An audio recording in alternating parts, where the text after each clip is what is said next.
Hello everyone, welcome back to some more of the Great Ace Attorney Chronicles. Last time, what did we do last time? We got through our very first summation examination, only to reveal, whoop-de-doo, that some aspects were wrong and there might have been a fifth party involved, which, yeah, Benzique's basically just disproved, unfortunately for us. So, what we are going to have to do, let's move this there. What we're going to have to do is, let's see, we also revealed Bruce Fairplay's whole thing, and, yeah, right, seems like everyone here didn't see things the way they previously thought they did.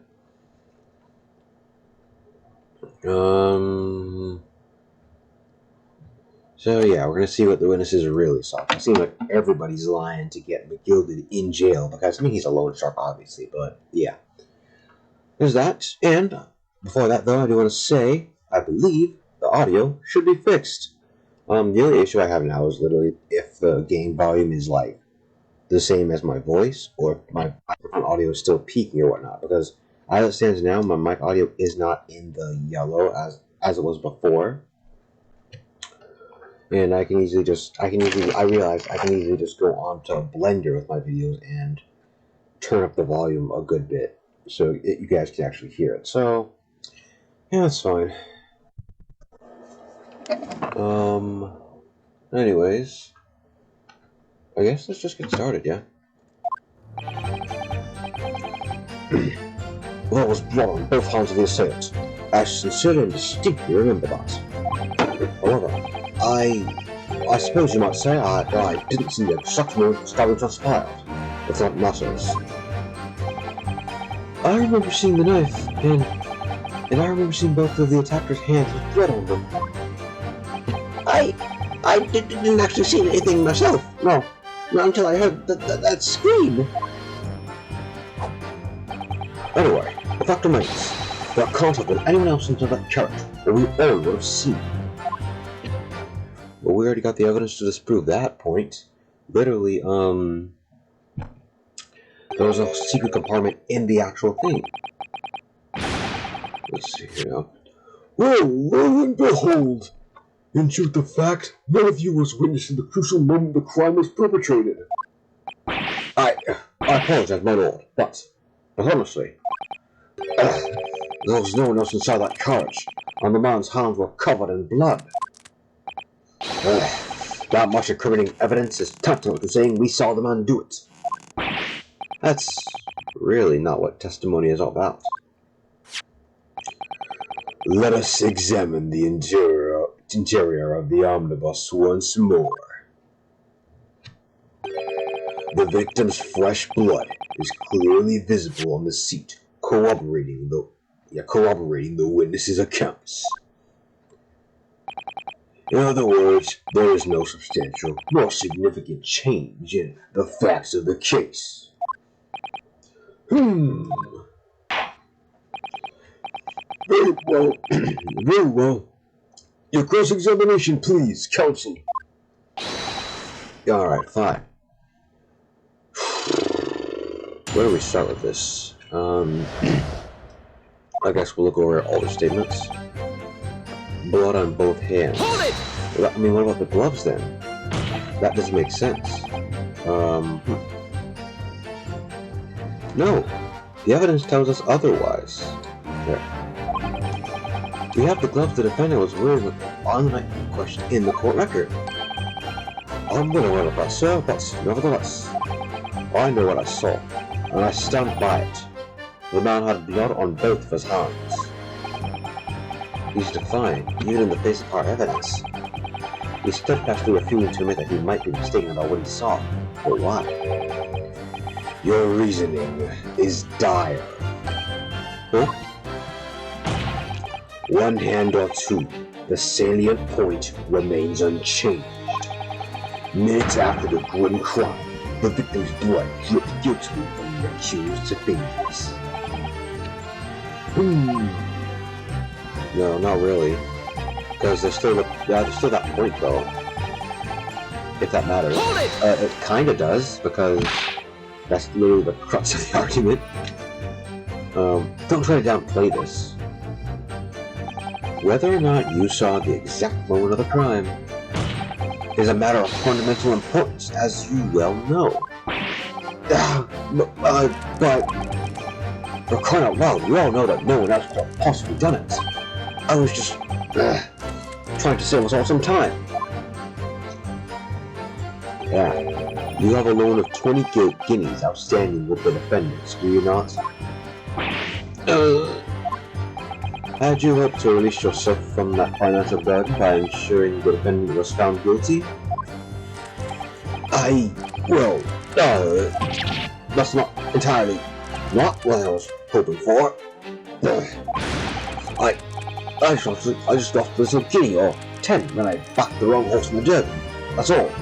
I was going to until back.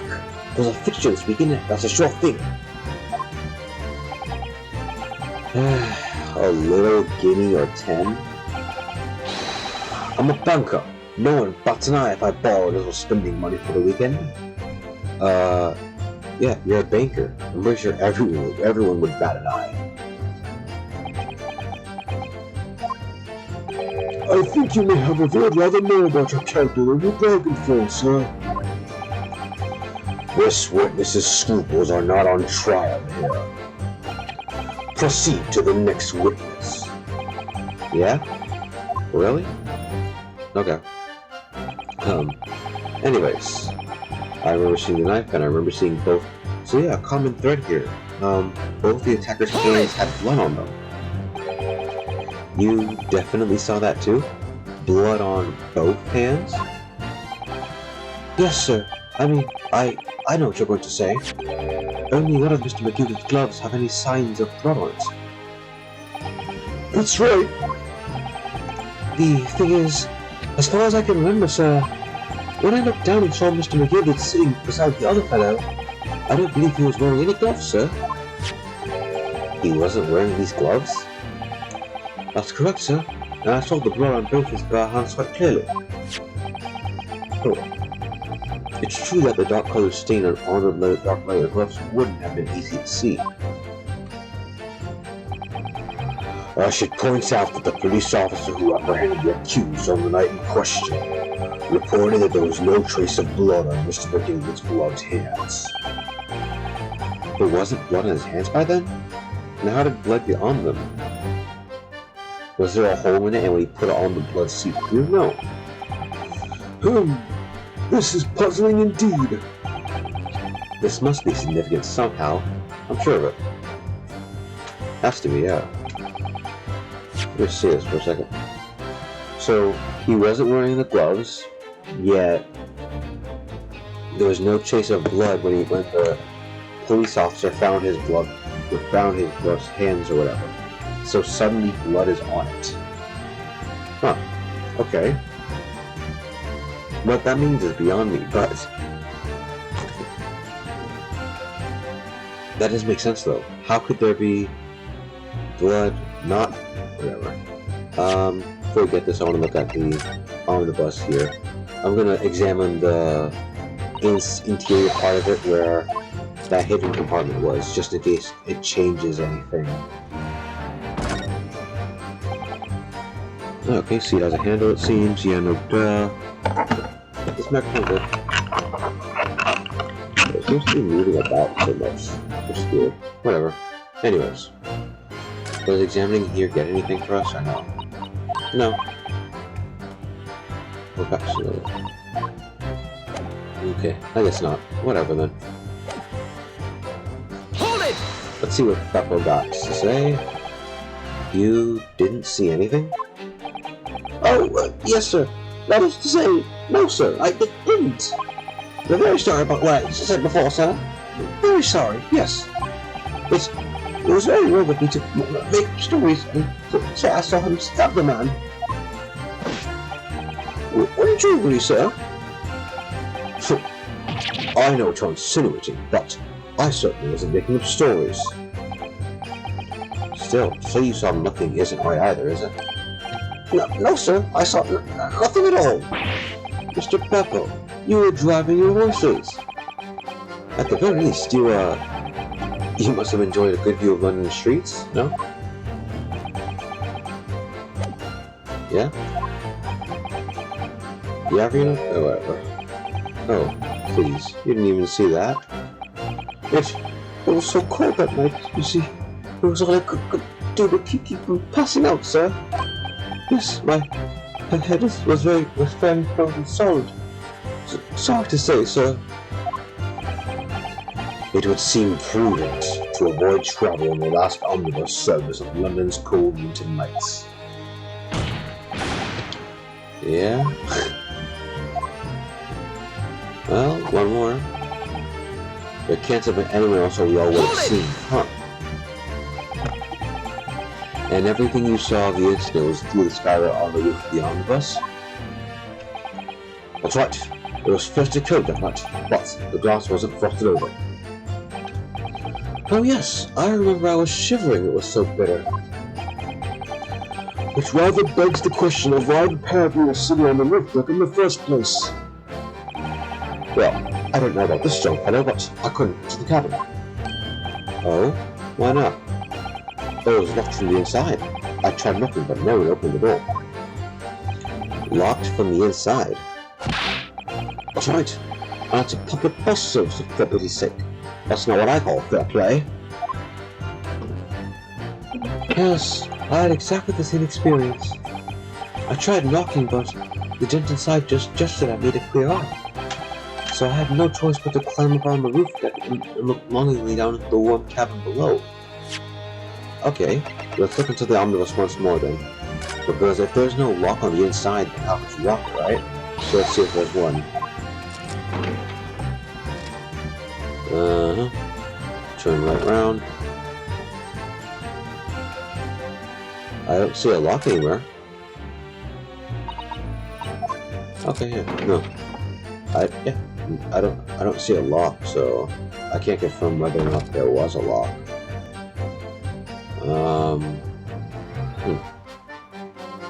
Is there anything here? Did I check this? Carriage, a lamp in the enclosed cabin.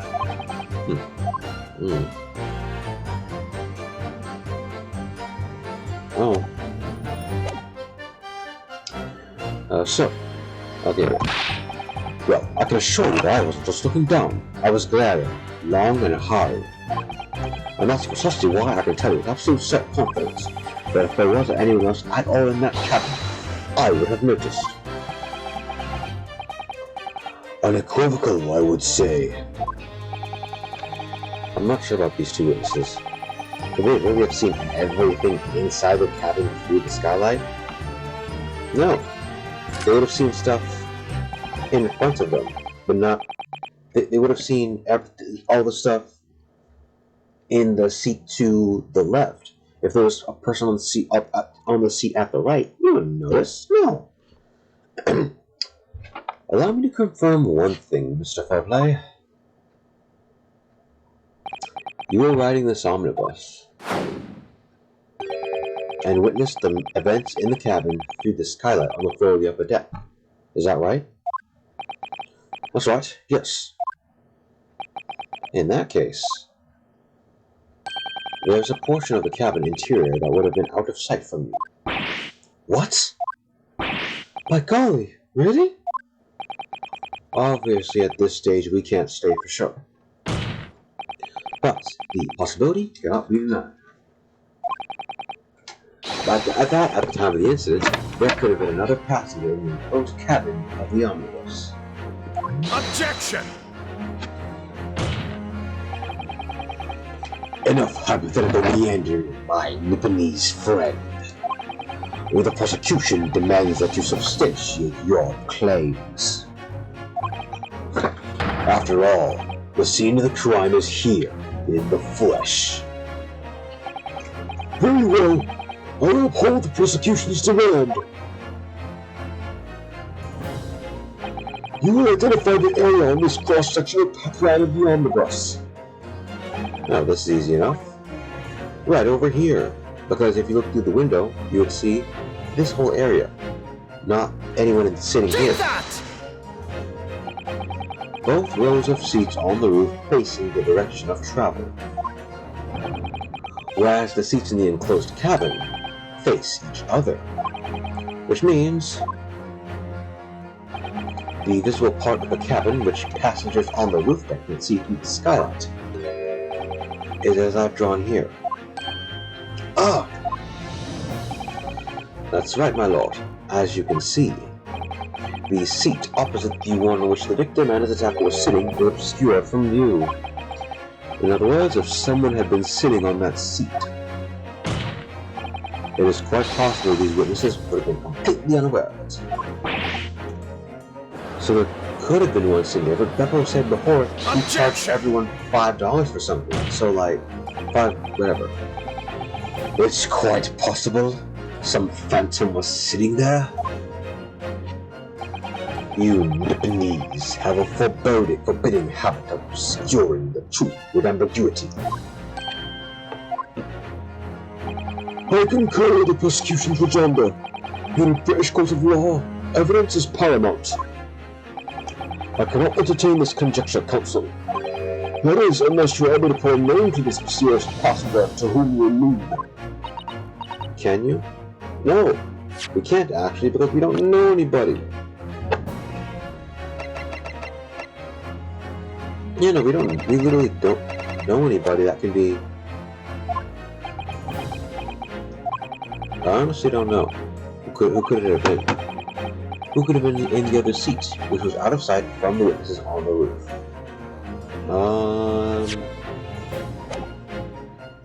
I don't know. Because... Who could have been in... I don't know, because... To me it's just like... Which one is the most recent? 30 was the recent one, I think? Yes, okay. To me it's just like...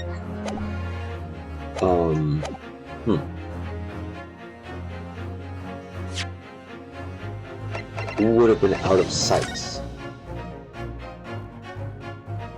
Huh. It would have to be someone else? I don't know. I don't think it could be. Ugh, I have literally no idea.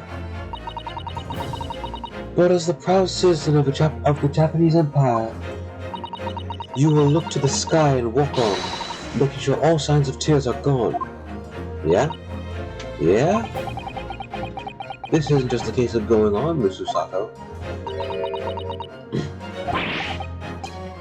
Okay, yeah.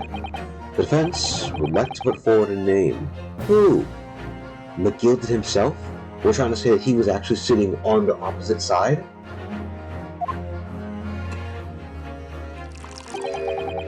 You are a fool. That response was a desperate attempt by a man who has no notion of his own limitations. A toast to hard lessons not yet learnt. Let us not delay, counsel. The defense is still to name the passenger in the other seat.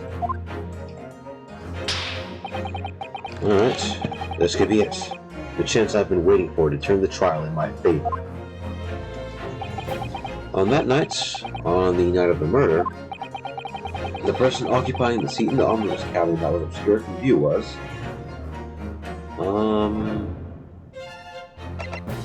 I mean, it would have to be either McGilded or Mason. Mason, we already know where the body was, so that's not right. Would it have been McGilded? Let me see.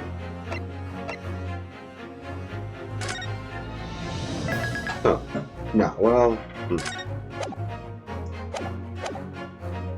Take that! Oh yeah, guess it was. Okay, good.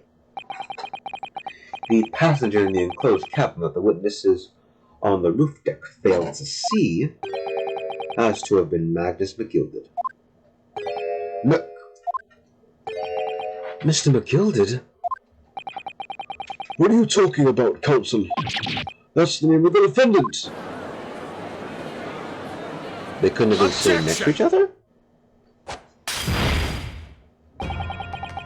If I desecrate this chamber by smashing my hollow chalice, do forgive the discourtesy.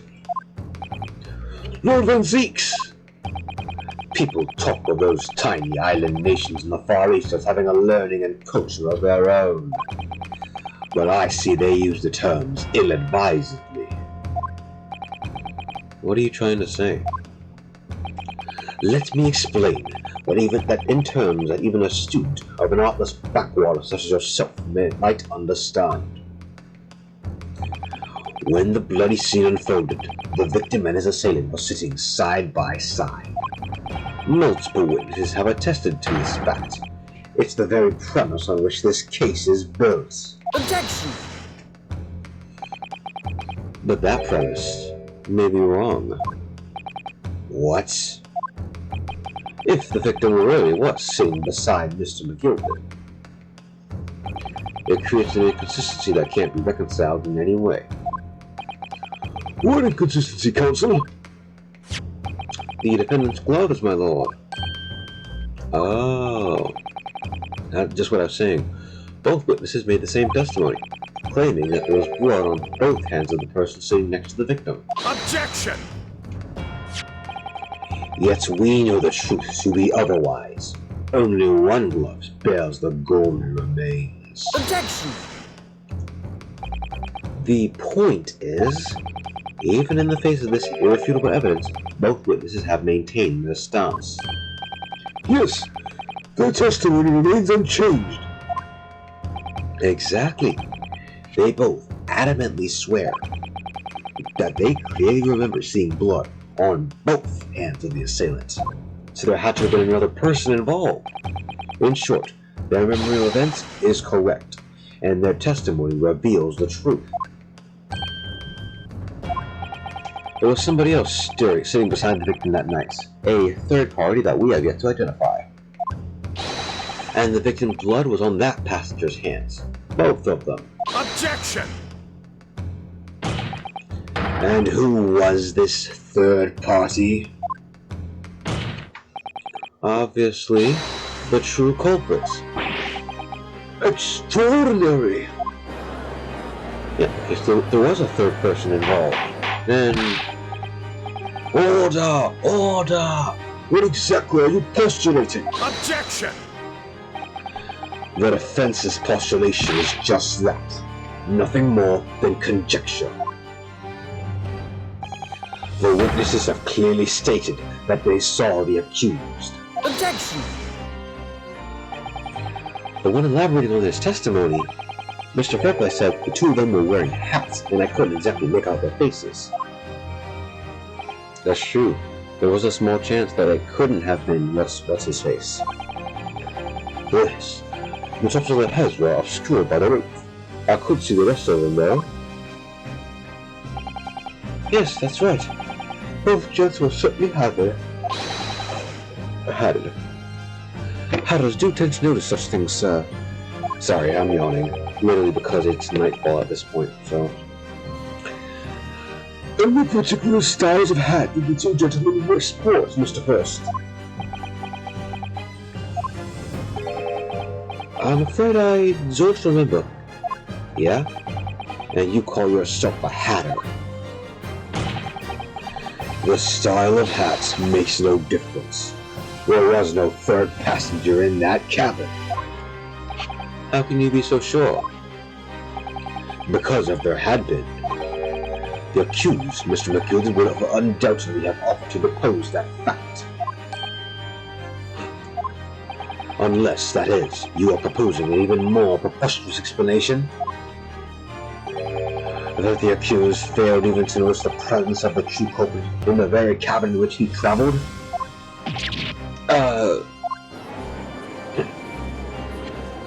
Wow, okay. Actually, yeah. There's a secret alcove right under the seat that he would be sitting in. But by that logic, how would the person under the seat get out? Huh. If there was another person traveling in the enclosed cabin of the omnibus, it's inconceivable that Mr. McGilden would have been unaware of it. Order! There was clearly a simple solution to this problem. Bringing the accused, Mr. McGilden, to the stand. Well, what say you, counsel? The prosecution objects, my lord. On what grounds? As a suspect, he would have already made a full statement to the police.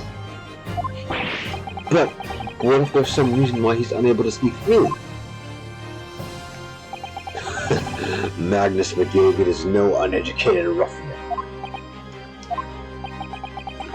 If it indeed turns out the man has been withholding information, you can be sure that it will have been a most deliberate act. Yeah? Counsel for the defense, what is your opinion? My lord? Should we ask Mr. McGilligan to testify, or not? I mean, we may as well. I see no reason not to. Yes, we do need to hear what he has to say in order to find out the truth. The defense would like to call Mr. McGilligan to the stand. In that case, I would like to hear the opinion of the jury. Yes. I need a little time to consider this. If you ask me, I think we should hear what Mr. McGilligan has to say. Get the man out of there, I say. It would be utterly illogical not to hear his testimony. When something needs doing, get it done. Don't try roasting just to get it. Hearing what the patron of my favorite little park has to say? Oh yes, that would be lovely. Yes. The jury says the man must be heard. Very well. The court will hear the defendant's testimony. Bailiff, show the defendant to the stand at once. Alright, let's hear what Mr. McGilligan has to say in this whole affair. Now, maybe what actually happened that night will finally become clear.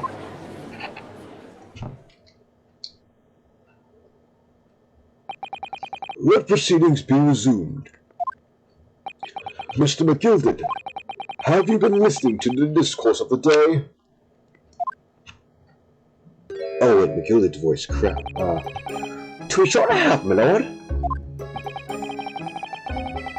There are now two matters on which the court desires to hear from you.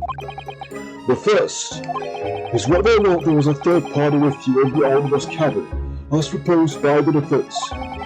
The second is that if such a person was indeed present, why did you conceal that fact from the police?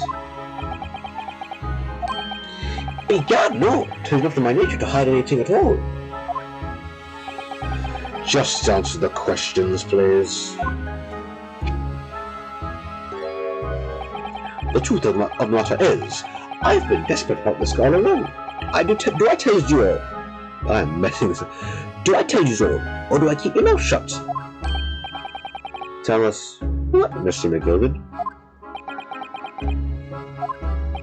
The fine fellow representing me is absolutely right. In the carriage on the night with myself and the other man, there was another passenger. It's true! Then why didn't you say it from the beginning? Aye, and 'twas me who helped you let his urchin get away after it all happened. You... What? Sorry, what was that? No, Magnus McGilligan. That convenient excuse cannot save you now. I'm truly sorry, sir. I am Lord Van Dix. I'm sure everyone wanted to know why I said nothing when I was taken by the police. I do be having a very good reason, I assure you. Which was... Well, the little child was just in the wrong place at the wrong time, and not in any way involved, you see. What? What? If the police had known the wee one was there, they'd have assumed she'd done it. They'd have hauled her straight into this here courtroom, just like myself. I was only trying to spare her that. Young hearts and young minds are easily damaged, my lord. Yeah? This random kid that you did not mention before? For fear of not wanting to be put her into the trial? Really? Really?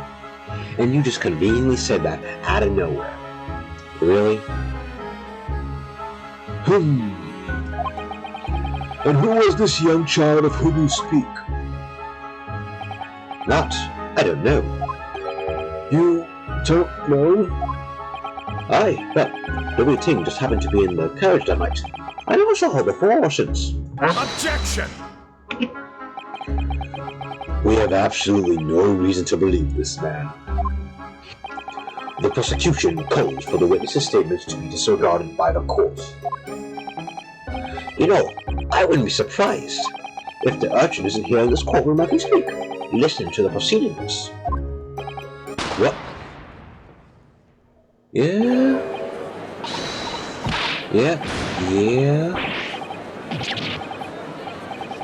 Can't see all this smoke. Yeah, literally, someone made a smoke screen trying to escape. Yeah. Hold up, these are London kids in the olden times. How do you make a smoke screen in the olden times? What is going on? Be careful, Mr. Naruhodo. Cover your face. Bailiff, don't let the accused escape. Secure the omnibus. I hereby call an emergency recess. Bailiff, ensure the defendant is in custody and clear the courtroom. Yeah? In the middle of court, just instant smoke screen? We were hurriedly removed from the smoke-filled courtroom by the bailiff. Amid scenes of chaos as people stumbled over one another in their desperation to flee the chamber. We had no idea what was happening. All we knew was that for the time being at least, the trial was suspended. Yeah? Really? Just, I wonder if, I wouldn't be surprised if that street urchin was here right now, watching the trial, and then, smoke screen. Oh, really? Whatever, let's save in this one. Part 3, okay.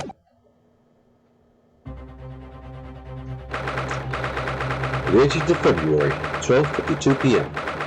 The Old Bay, defendant's antechamber. What on earth just happened there? Mr. Naruhodo, I've managed to find out what happened. Miss Usato, I was told it was an advanced form of smoke grenade, a type of explosion device that releases smoke. Yeah, someone literally threw a smoke screen? How the heck does a street urchin get smoke screen abilities? Seriously? The kid literally just said, "Smoke bomb!" and tried to escape. A smoke grenade? It sounds like the sort of thing ninjas use, yeah! They're just making sure everything is safe now. I think the trial will start again before long.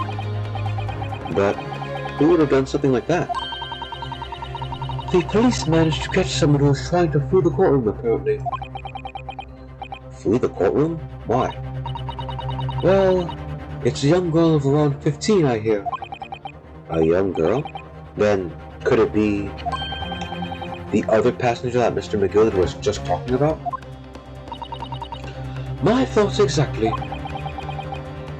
So, he wasn't lying. Oh, what's become of Mr. McGill actually? There are so many things I need to ask him about, but he's not here. I think he was summoned to the prosecutor's antechamber to answer questions, along with the young girl. Ooh, okay. Who is she, I wonder? And what was she even doing here at the trial?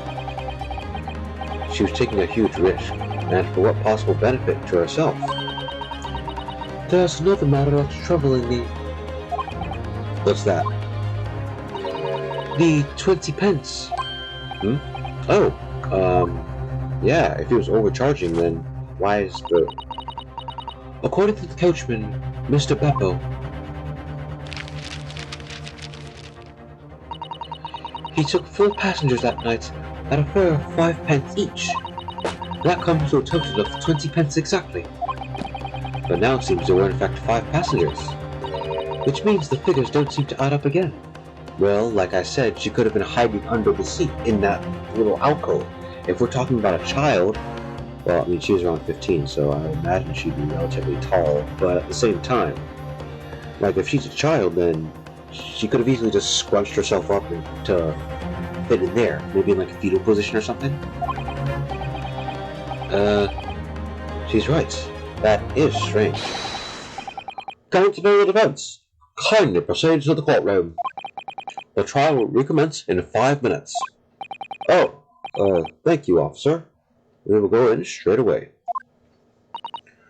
Well, whoever she is, I imagine this young girl will be asked to take the stand and testify now. I really can't imagine what she's going to say, but it could alter the whole direction of the trial. We'll know soon enough, Mr. Sato. Yes. I suppose we will, won't we? 18th of February, 1 p.m. The Old Bailey courtroom. So that's the little lady in question.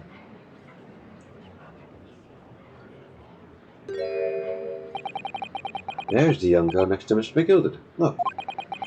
She must have been the one who caused the disturbance before.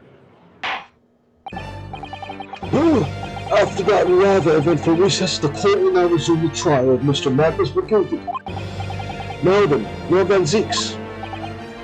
My lord. I believe you have established the cause of the smoke which varied proceedings earlier. It seems to be an advanced form of smoke grenade, of the sort typically employed by the army. Good gracious, the army? What in the devil's name? It was an elaborate attempt by a young girl to cloak her escape from the public gallery, but she was caught. And now occupies the stand. Your name, girl? Oh, what voice am I going to give her? I'll try and do a Cockney voice, but I can't say if I'll do it well. Are you responsible for the smoke grenade which induced such pandemonium here in my courtroom? What is the meaning of this deplorable behavior? Ahem. If I may, my lord. Yes, Mr. McGilded. I think perhaps I ought to explain here. Why is it that Miss Wee Lass was here in the first place, and why she tried to bolt like that? 'Tis all tied up with the events of that night, so it is.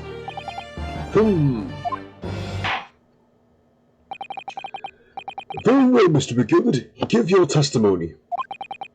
You will explain to the court exactly how this young woman is involved in the case.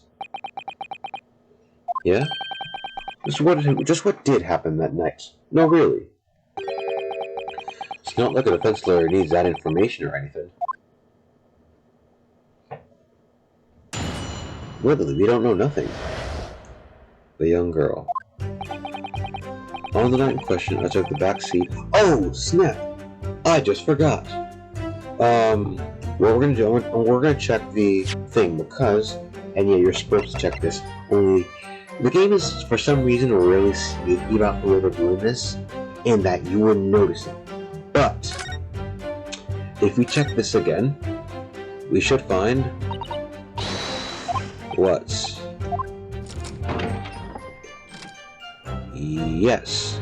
On the floor, there's now a huge blood stain, which is odd, because there wasn't any before, and matter of fact, compare the two blood stains. One of them is clearly much more dry than the other. This one looks brand new! That's blood, isn't it? Is something wrong? Oh, it's just, well, this blood stain is so obvious, that's all. And yet, Van Zeeks has made no mention of it. I suppose that does seem a little strange. Why do I have such a bad feeling about this? Yeah, you're supposed to check this over again, and the game is really sneaky in that it does not tell you. The seat has a handle, it seems. We open it up, and this time, there's nothing in there. Huh. As I recall, there was stuff in there before, I believe. This is a storage compartment, but there's nothing in here. It's totally empty. Something doesn't seem right here, but I can't put my finger on what it is. Some stuff's been changed around. Let's check this over again. I think that's kind of it for all the changes here. What else? Da-da-da. No, nothing. Except for what, there being a huge blood stain here? Yeah, a huge leader's blood stain. Huh, well, that's interesting though. Because we could have sworn the things were different. Anyways, on the night in question, I took the back seat in the omnibus and promptly nodded off. Then, begorrah, I out of the floor and a wee scream woke me up at the first start. There was a fella cleft on the floor at my feet, so I set him up on the seat across from me. Then I turned to find out where that scream had come from, and bless my soul, what did I find? There was a child in there, all curled up in a ball, hiding her wee self away.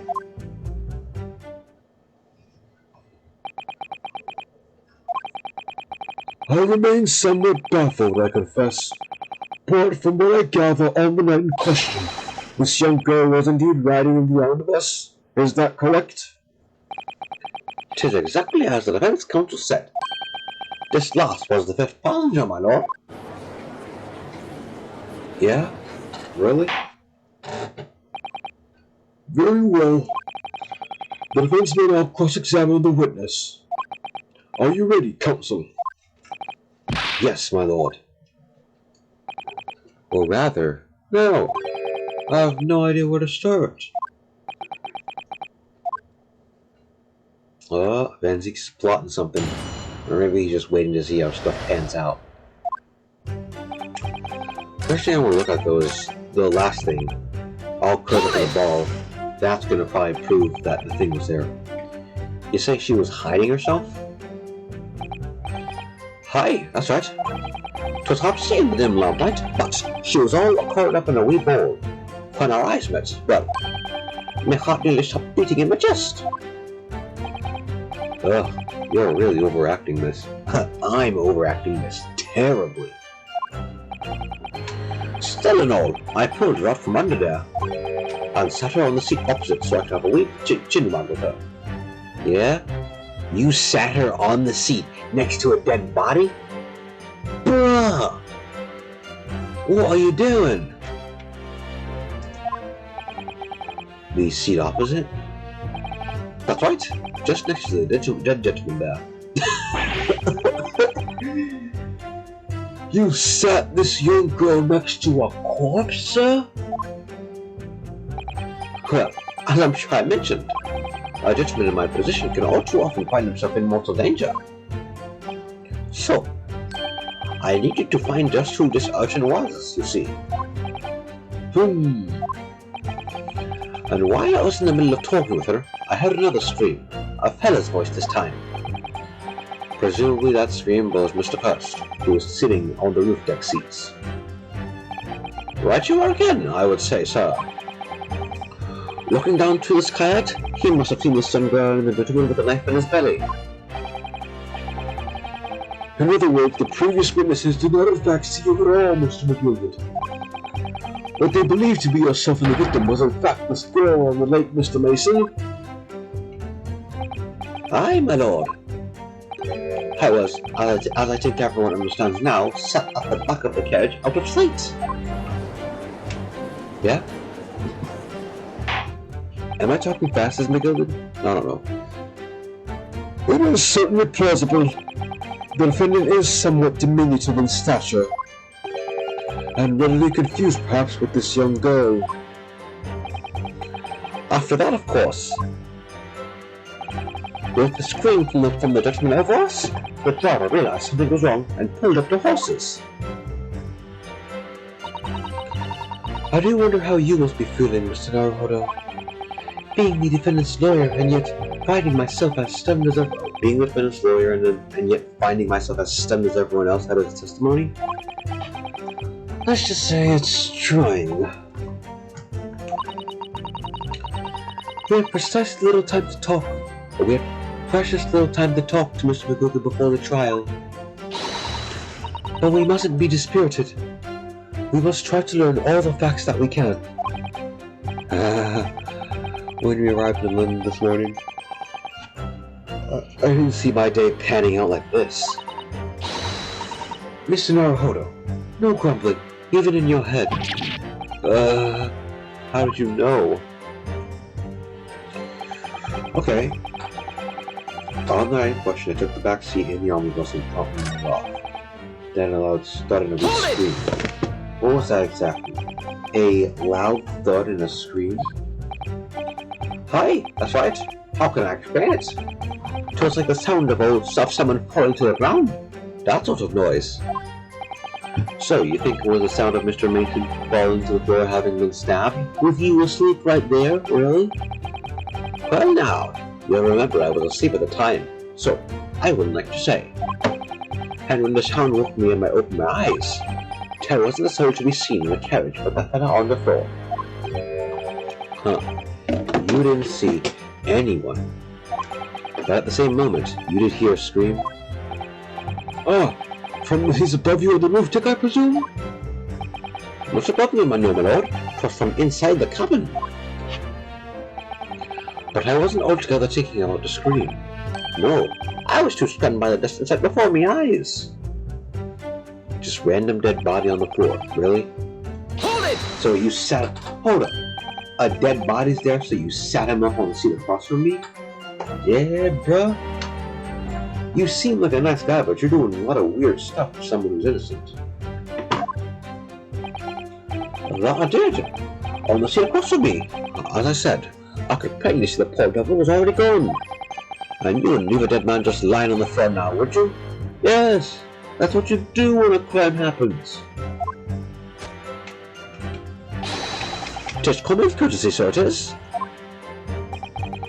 I find that a little hard to believe. Are that authentic? And why would that be? You wait to find a man lying dead at your feet in a carriage. Any normal person would hail the cabman. Any upstanding member of London society, that is. Well now, as you know, I'm in something of a special line of business. The business of lending money at exorbitant rates of interest? Unfortunately, my lord, not everyone is thankful for the help I offer them, and some would even see me dead. So I do try, wherever possible, to avoid getting myself in a tangle with trouble. Are you suggesting you were just going to leave the man there? Hell is alive, no! I was always intending to report it, so I was. Only, I had a mind to fill out the whys and wherefores first. The whys and wherefores? Right you are. There were some details I wanted to understand before anyone else got to meddling. That wee scream I heard, for example. Wouldn't your good self do just the same? Huh, yes, the scream he says he heard at the same time as the threat of the victim collapsing. And what did I find? Let me guess. I'm afraid I don't understand. I'm sure you told the court that there was no one else in the carriage except yourself and the victim. So I did, sir, so I did. As far as I could see, that is. What do you mean by that? Well now, 'tis a queer thing. 'Tis a queer thing. 'Tis a queer thing. The wee scream I heard as I woke up. It came from, if you'll excuse the vulgar expression, under my backside.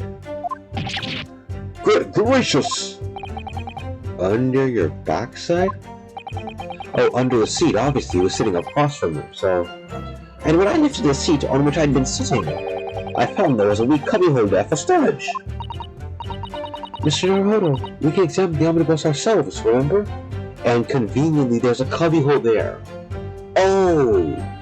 Wow, so if we didn't examine it before, we wouldn't have known there was a difference. Literally. Yes, of course, the whole bus was submitted as evidence. This would be a very good time to have a thorough look around inside. Okay, fine. We'll do it. So what, did they not expect you to look around the omnibus beforehand? Because then if you didn't, then you wouldn't know that stuff in here has changed. Yeah?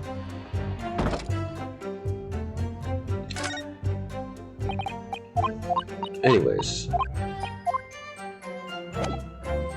Let's leave. And that's when I found her. That's everything. Huh. So what exactly can we do here? I mean... Huh. Took the back seat and nodded off. Yes. Then, a loud thud and a wee scream. What did I find? Hiding herself away. And we know of the alcove, but at the same time...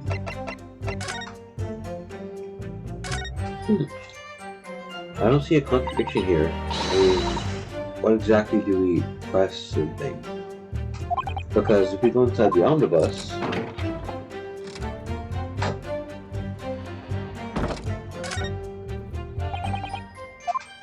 we can access the cubbyhole area here as you mentioned before.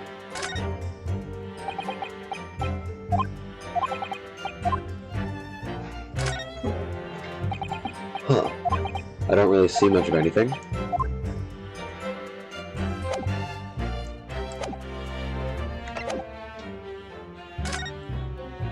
Let's go through this again. There has to be a contradiction or something here somewhere. Does it just so happen to be at... what did I find? Childbirth. Let me save stump for a second because I want to make sure I got everything I need. Huh.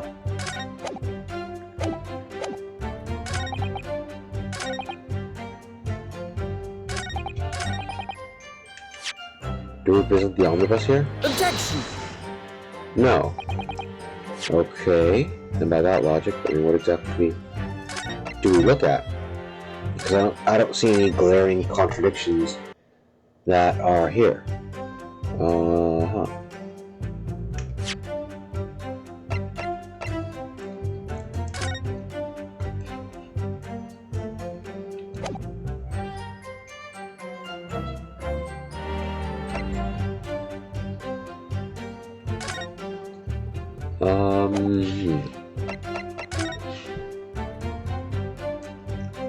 Huh.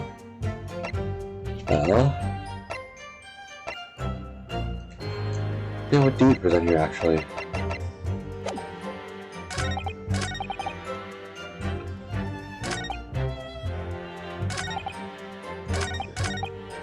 Hold it! Is it this because we didn't press the statement yet? And when you first got into the omnibus, were there any other passengers already on board? There were not. The cabin was empty, and there was no one on the roof deck either. You were the first passenger, as it were. I see. Aye, and that's why I took the back side as I did. 'Tis the most comfortable, so it is. Could you explain exactly what you mean by the back seat? By all means, 'tis how you already described it earlier. I'm talking about the seat opposite the one in which the poor gentleman whose staff was sitting. Like I said, 'tis the most comfortable and where I feel most at ease. And of course, I enjoy gazing through the skylight from time to time as well.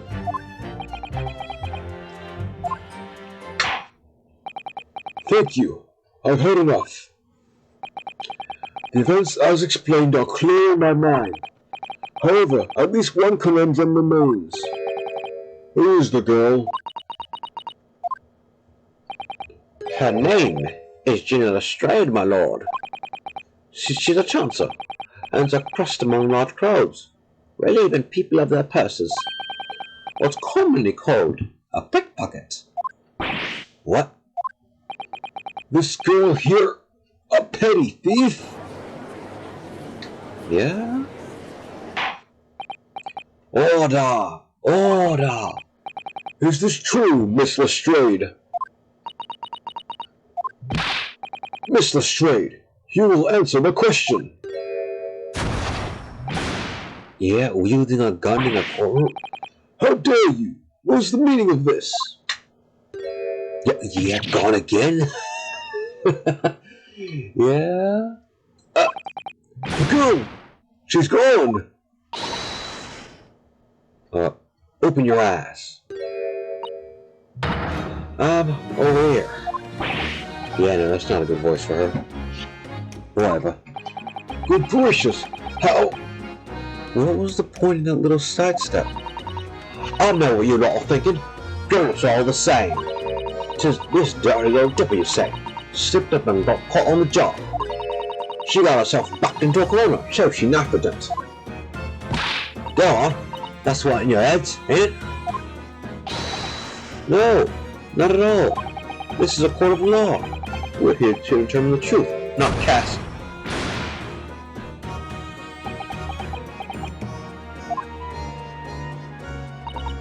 Look, knives are for cowards.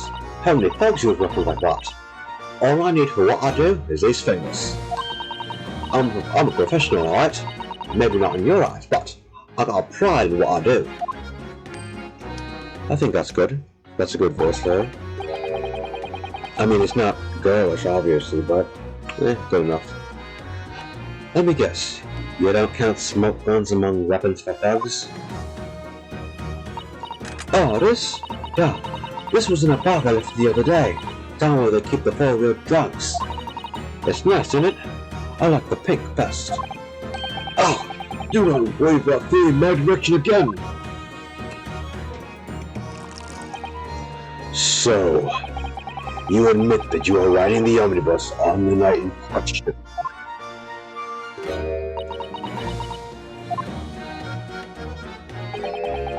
Tis alright, boss. You can tell them the truth now. Alright? Yeah. Just like the Irishman said. The court of this girl, Miss Gina Lestrade, is it Lestrade or Lestrade? As valid and significant witness in this case.